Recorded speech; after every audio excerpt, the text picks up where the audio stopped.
So today we're going to make quimbum. And you may well say to yourself, beg your pardon, it is a Brazilian dessert and it's a custard. So seeing as there are going to be 2 people here tonight that like custard, I'm not sure about the third person, I thought I would make something that 2 people actually really like, and hopefully it's good. It's always the worry when you haven't made something before. All right, so I need the sieve and I need this big measuring cup. Now the first thing I have to do for this, where's 200 ml? Oh, there it is. Let's pour 200 ml in there. This is coconut milk. So it's an egg custard with coconut in it, and I am using the flavouring that I'm using is blood orange Cointreau. And normally I would use Grand Marnier, but we couldn't find the bottle of Grand Marnier, so we are having a go with the blood orange Cointreau today. First thing I have to do, this is the fun part, is I have to separate 12 eggs because I need 12 egg yolks. So that was good. Let's try that again, shall we? 2, 4, 6, 8, 10, 12. Okay.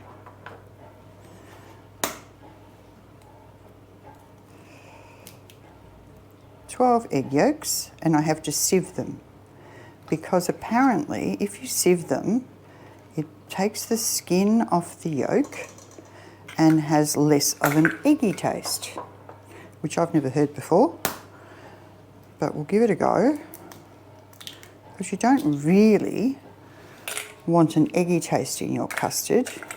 You want it to taste not eggy. I don't know. It's hard to describe the flavour and the taste of an egg custard.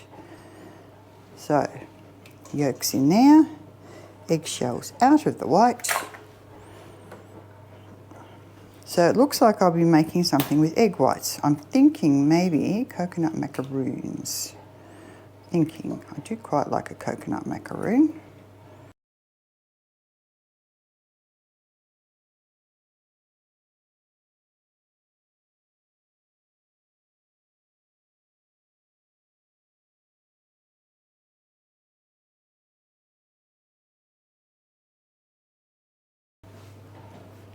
Right, now let me get a spoon just to sieve these yolks through.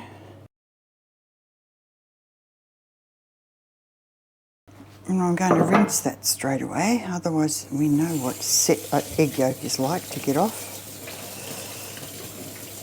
Just give it a quick rinse with a cold tap.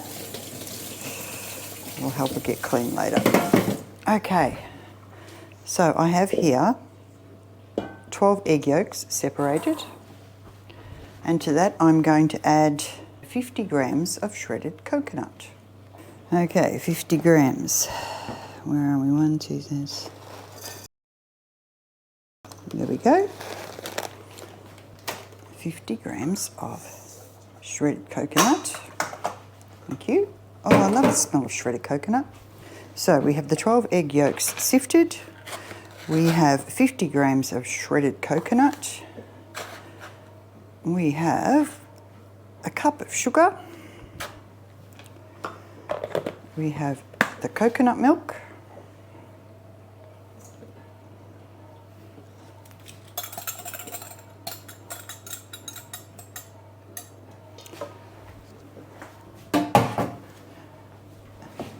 And we have the Cointreau. So it says a teaspoon. Oops, some spilled over, what a shame. Yes, that is sarcasm, for those of you who are unsure. All right, then we put it together. Now, before I started doing all of this, I got my cake tin out. Now, I was going to do 6 large muffins and do it that way, but it looks like I no longer have muffin tins, the large capacity ones, so I will have to get a couple of those next time I see them. I have put a piece of greaseproof paper on the bottom layer, sprayed it with cooking spray, and then, you can use butter if you'd rather, and then I have put sugar over the bottom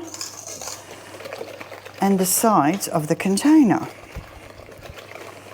So I'm preheating the oven to 180. I've got a kettle full of boiling water ready to go, and this is going to go and be cooked in like a bain-marie. Right, that's it. That's all you need to do. I'm just going to put it in this tin here, bring the boiling water up the sides,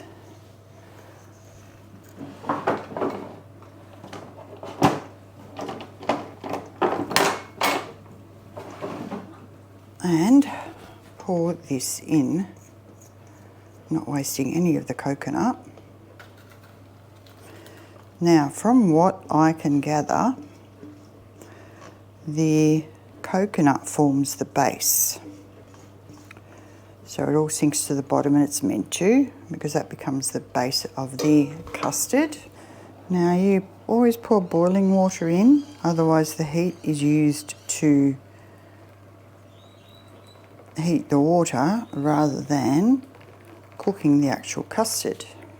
Grab a pair of oven gloves, the ones with the long sleeves, as my daughter pointed out. I would not have burnt myself. Okay, here we go. Now, that goes into the oven for 50 to 60 minutes. I'll be checking it again, and I'll show you when it's done. Oh, this didn't work out well. It's collapsed. Well, this won't be becoming a video. Well, no. Well, maybe you'd like to try a custard pancake with fruit.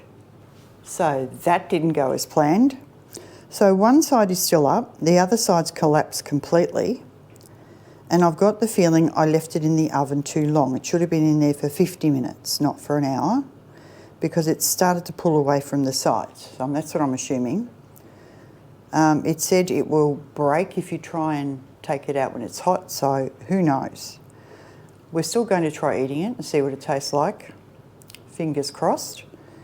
And once I cut it up, when it's cooled down a lot, I'll take a picture and show you what it's like and let you know what people thought of it. That's a disappointment. Oh well, worse things happen at sea, they tell me. Right, Bob?